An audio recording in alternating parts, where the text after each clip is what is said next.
में बवाल, नहीं थम रहा हिंसा का हाल, क्योंकि हिंसक विरोध प्रदर्शन लगातार देखने को मिल रहे हैं अनेक वजहों को लेकर। इस विषय पर बात करने के लिए खास मेहमानों का पैनल मेरे साथ मौजूद है। उनका परिचय आपसे कराते हैं। ओम प्रकाश सिंह हैं, प्रवक्ता भारतीय जनता पार्टी के। अनिंद सिन्हा रॉय जी हैं, टीएमसी समर्थक हैं। प्रकाश चंदालिया जी हैं, एडिटर, राष्ट्रीय महानगर, वरिष्ठ पत्रकार। आप तीनों का स्वागत है। अनिंद सिन्हा जी, शुरुआत आपसे ही, क्योंकि किसी न किसी प्रकार के मुद्दे पर बीते कई दिनों से बंगाल के अलग अलग इलाकों में हिंसक विरोध प्रदर्शन देखने को मिल रहा है। सवाल यह है कि राज्य की मुख्यमंत्री उसका जब समर्थन करती हैं तो ये तो और भड़कते नजर आएंगे। क्या उनको इस प्रकार के बयान से बचना चाहिए? तो और अगर उन्होंने ये बयान दिया है तो कम से कम अब उस पर उन्हें माफी मांगनी चाहिए।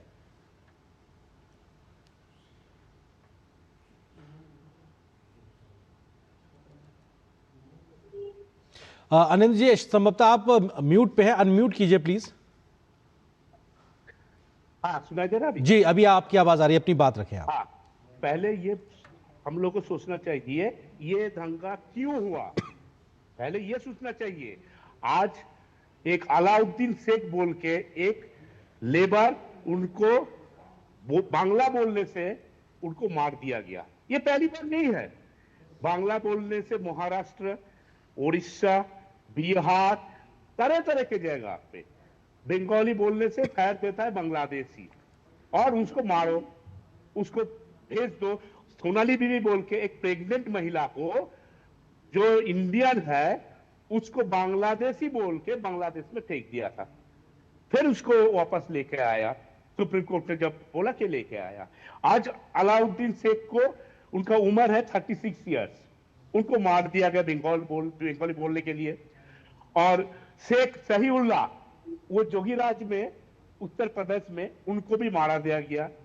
ये समय चलता ही रहता है। बंगाली लोग शांत रहता है, लेकिन रोज ऐसे ही बात चल रहा है। बाहर बांग्ला बोलने से बंगाली लोग को मारा जा रहा।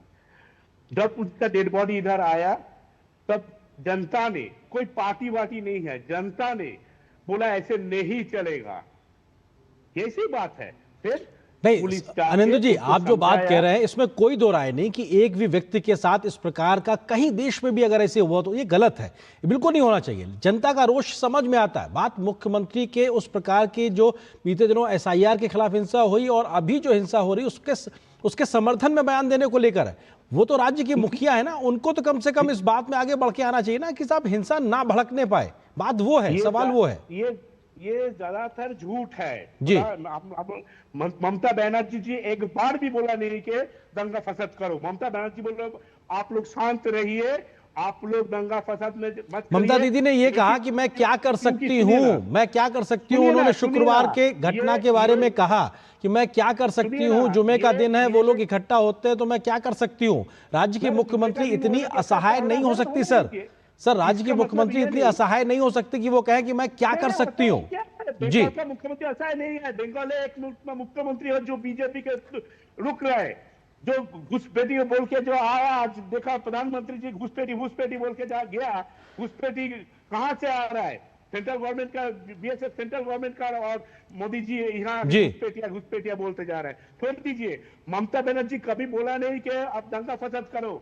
और सर, उन्होंने ये नहीं बोला कि दंगा फसाद करो, बट उन्होंने ये बोला कि मैं क्या कर सकती हूँ। सवाल ये है, ठीक है, मैं आता हूं आपके पास भी, मैं आता हूं, बाकी मेहमान भी है। ओम प्रकाश सिंह जी वो ये कह रहे हैं कि साहब बीजेपी इस प्रकार की स्थितियां पैदा कर रही है जिसकी वजह से राज्य में ऐसे हालात पैदा हो रहे हैं कि अराजकता दिखाई पड़ रही है, उसके लिए आप लोग जिम्मेदार हैं, ये वो कह रहे हैं। ओम प्रकाश जी, देखिए, यही तो दुर्भाग्य है कि तृणमूल के समर्थक हो या नेता, ये लोग एक ही धारा पे चल रहे हैं। इन्हें संविधान में न भरोसा है, न कानून में भरोसा है, इन्हें गुंडई में भरोसा है। अभी 2-3 दिन पहले की बात है, एक नामी अखबार, एक चैनल है, कि महिला पत्रकार को भीड़ ने पीटा पुलिस के सामने। मुख्यमंत्री कहती है कि पत्रकारों को भीड़ में नहीं जाना चाहिए। ये मुख्यमंत्री का बयान। मुख्यमंत्री कहती है मैं चुनाव आयोग को नहीं मानती। मुख्यमंत्री कहती है मैं सुप्रीम कोर्ट को नहीं मानती, मैं हाई कोर्ट को नहीं मानती, मैं बीएसएफ को नहीं मानती। आपको कौन मानता है? ये घमंड है, ये जाते हुए सत्ता का अहंकार बोल रहा है। हमारे हिंदी में एक कहावत है, दिए की लौ जब बुझनी होती है तो सबसे ज्यादा होती है। ममता बनर्जी उसी फेज में चल रही हैं ये इनके अहंकार का समापन होगा, क्योंकि बंगाल देख रहा है।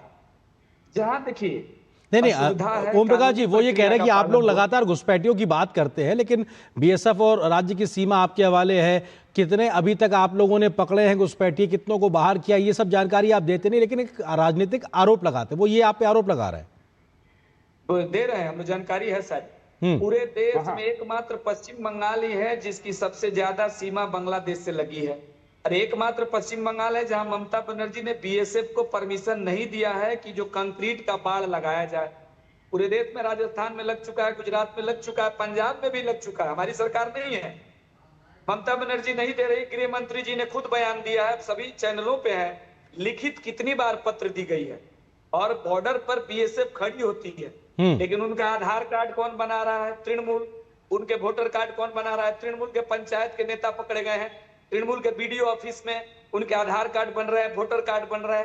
तृणमूल तो घुसपैठियों की राजनीति करती है। और मैं एक बात बता दूं, जो मेरे भाई यहाँ बैठे हैं तृणमूल के, 2005 में इन्हीं ममता बनर्जी का बयान है लोकसभा में कि बांग्लादेशी घुसपैठियों को रोका जाए, आर्मी भेजिए, सीपीएम सबको यहाँ बसा दी है, चुनाव नहीं संभव है। ये वही ममता बनर्जी हैं। ठीक है, ये जो बात है, ये लगातार इस बात की चर्चा होती है कि ममता दीदी का स्टैंड 2005 से और 2025-26 में एक बदलता दिखाई पड़ा। प्रकाश चंदालिया जी, सवाल ये है कि बंगाल में एसआईआर के विरोध के नाम पर हिंसक विरोध प्रदर्शन, बंगाल में प्रवासी मजदूरों की सुरक्षा के नाम पे हिंसक विरोध प्रदर्शन कानून व्यवस्था पे सवाल खड़ा करता है, और सवाल ये भी खड़ा करता है कि क्या इस प्रकार की हिंसा को शय राज्य की सत्ता और सत्ताधारी पार्टी से मिल रही है। सवाल गंभीर ये खड़ा होता है। प्रकाश जी, देखिए आरेंद्र जी, जो बंगाल कल तक पूरे देश को अध्यात्म की, धर्म की, शिक्षा की और संस्कृति का संदेश दिया करता था, वो बंगाल अगर आज कहीं खबरों में आता है तो सिर्फ हिंसा के लिए आता है, संविधान की अवमानना के लिए आता है, केंद्रीय एजेंसियों के साथ मुठभेड़ के लिए आता है। आज सुबह जब पश्चिम बंगाल के लोग उठे तो उन्हें बड़ी खुशी इस बात की थी कि माननीय प्रधानमंत्री के नेतृत्व में पश्चिम बंगाल से भारत की पहली स्लीपर वंदे भारत को हरी झंडी दिखाई जाएगी। 1 दर्जन से ज्यादा अमृत भारत ट्रेनें दी जाएगी। पश्चिम बंगाल कलकत्ता का हाई कोर्ट की जलपाईगुड़ी बेंच का शुभारंभ होगा। इतनी बड़ी सौगातें मिलने के बावजूद अगर खबरों में कहीं भी शीर्ष पर अगर कोई खबर है तो वो है बेलडांगा की कल की हिंसा की घटना। 30 घंटे हो गए, उसके बाद भी पुलिस ने कोई कार्रवाई नहीं की। और माननीय मुख्यमंत्री कल उन्होंने जो बयान दिया, वो बयान अपने आप में कानून के विद्यार्थियों के लिए उसको रिसर्च करने लायक है। उन्होंने आनंद बाबू ने अभी उनके बचाव में बहुत कुछ कहा, लेकिन मुख्यमंत्री ने तो स्वतः कर दिया था कि कल जुम्मावार का दिन था और जुम्मावार के दिन स्वतः स्फूर्त भीड़ होती है, तो इस प्रकार की भीड़ को नियंत्रित करना उनकी जिम्मेदारी नहीं थी। ममता बनर्जी ने जिस क्षेत्र में आरेंद्र जी ये घटना हुई है, 2011 के सेंसस में वहां पर 78.25% अल्पसंख्यक समाज की लोगों की आबादी है। एक ही समाज के लोग बेलडांगा में पूरे भर्ती हैं। और मुख्यमंत्री का बयान जो है इस प्रकार की भीड़ में आग में घी डालने का काम करता है। 1 दर्जन से अधिक मीडिया कर्मियों को पीटा गया है, हमले हुए, जिसमें एक महिला पत्रकार भी है और बाकी चैनलों के लोग भी हैं। आज पुलिस सुपर जो है वो मीडिया वाले को हिदायत दे रहे हैं कि आप लोग इस प्रकार के कोई सवाल न पूछें, लेकिन मॉब को कंट्रोल करने में उनको 30 घंटे कैसे लग गए?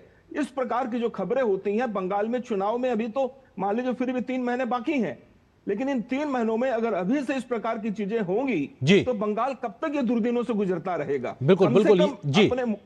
बिल्कुल ये सवाल गंभीर खड़े होते हैं कि हालात किस दिशा में जाते दिखाई पड़ रहे हैं। जी, सवाल यही है कि टीएमसी सरकार, ममता दीदी, जो हालात पैदा हो गए वहां पे पत्रकारों के साथ में अभद्रता हो रही है, महिला पत्रकार के साथ में हुई। हमने देखा फरक्का की घटना में जहां में आपके टीएमसी के विधायक ने किस प्रकार से तोड़फोड़ और आगजनी की और उन्होंने राम रहीम के नारे की बात करते हुए, तो ये तो एक तरीके से जनता को उकसाने की कोशिश हो रही है, जिसमें समर्थन साफ तौर से मुख्यमंत्री का भी मिल रहा है। ये तो न्यायोचित नहीं है ना। आपको तो इस प्रकार की घटनाओं को रोकने की जिम्मेदारी है, ना को उसको बढ़ावा देने की। देखिए, जो घटना हुआ है पुलिस उसको रोक रहा है, ऐसी बात नहीं है। बात यह है वहां माइनॉरिटी ज्यादा है और बीजेपी लोग चाहते हैं कि उधर दांगा फसाद हो जाए।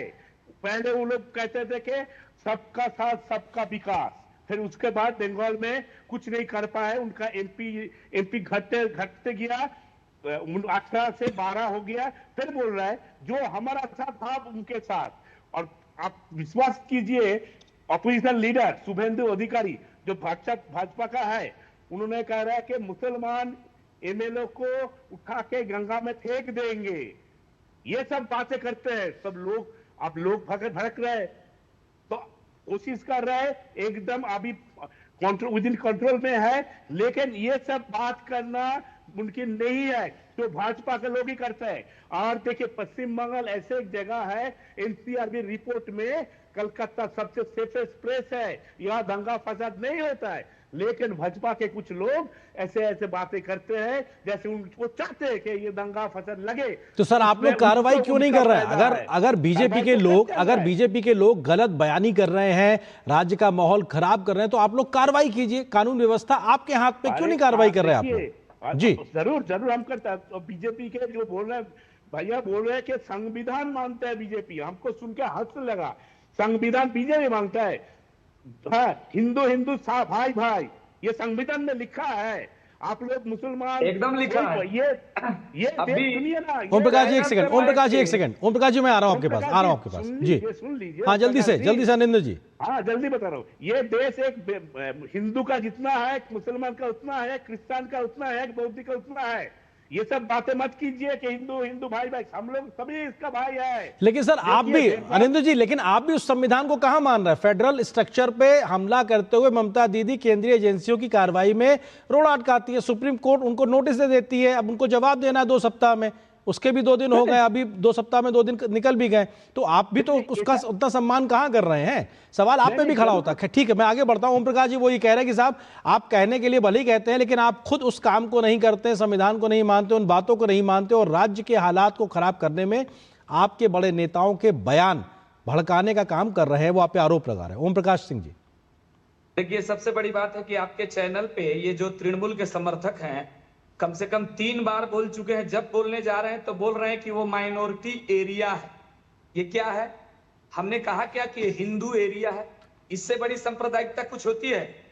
और ये संविधान की बात करते हैं तो मुअज्जिन को भत्ता देते हो, तो फिर ब्राह्मणों को भत्ता क्यों नहीं? तब आपको नहीं याद आता हिंदू मुस्लिम भाई भाई? आपकी मुख्यमंत्री जाके अजान पढ़ती हैं, कभी किसी दुर्गा पूजा में जाके हिंदुओं के कहे ना कि मैं हिंदुओं की हूं, मैं मुसलमानों के मुख्यमंत्री, उनके बयान है।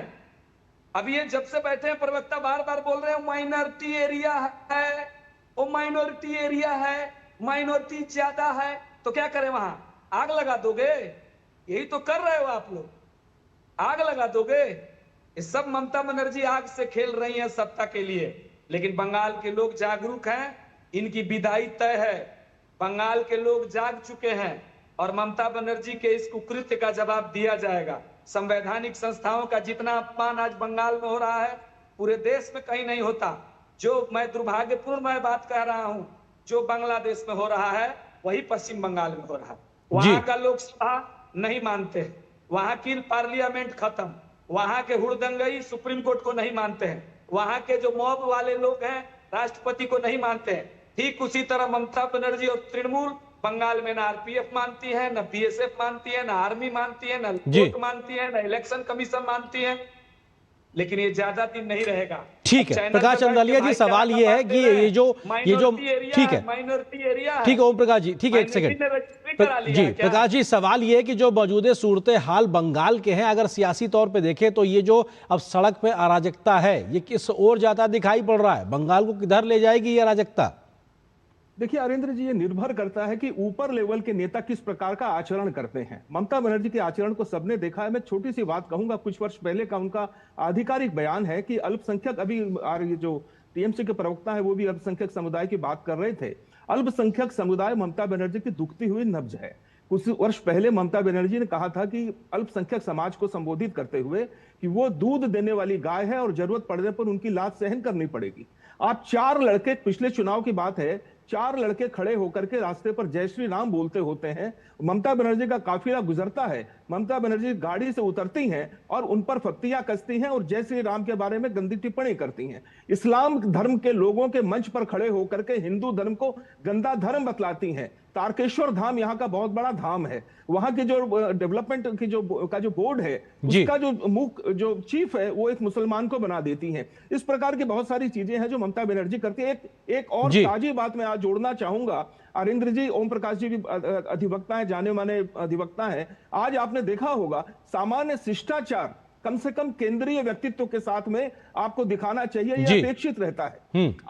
आज जलपाईगुड़ी हाईकोर्ट की जलपाईगुड़ी बेंच का जब उद्घाटन हो रहा था, माननीय मुख्यमंत्री स्वयं मंच पर रहती हैं, अतिथि के रूप में रहती हैं, उन्होंने अपने हाथ से सारे जितने गेस्ट थे सबको दुपट्टा पहनाया है। मंच पर भारत के कानून मंत्री अर्जुन राम मेघवाल जी विराजमान हैं, उनको छोड़कर उनको ममता बनर्जी ने दुपट्टा नहीं पहनाया। बिल्कुल। और ये जो बात आप कह रहे हैं ये इस वक्त सुर्खियों में है खबर अपने आप में, लेकिन फिलहाल वक्त इतनी ही अनुमति दे रहा। आप तीनों मेहमानों का बहुत शुक्रिया हमारे साथ जुड़ने के लिए, इस खबर पर विस्तार से बात करने के लिए शुक्रिया आप सभी का। फिलहाल यहाँ पर एक छोटे से ब्रेक के लिए रुकते हैं, ब्रेक के उस पार जब वापस आएंगे कुछ और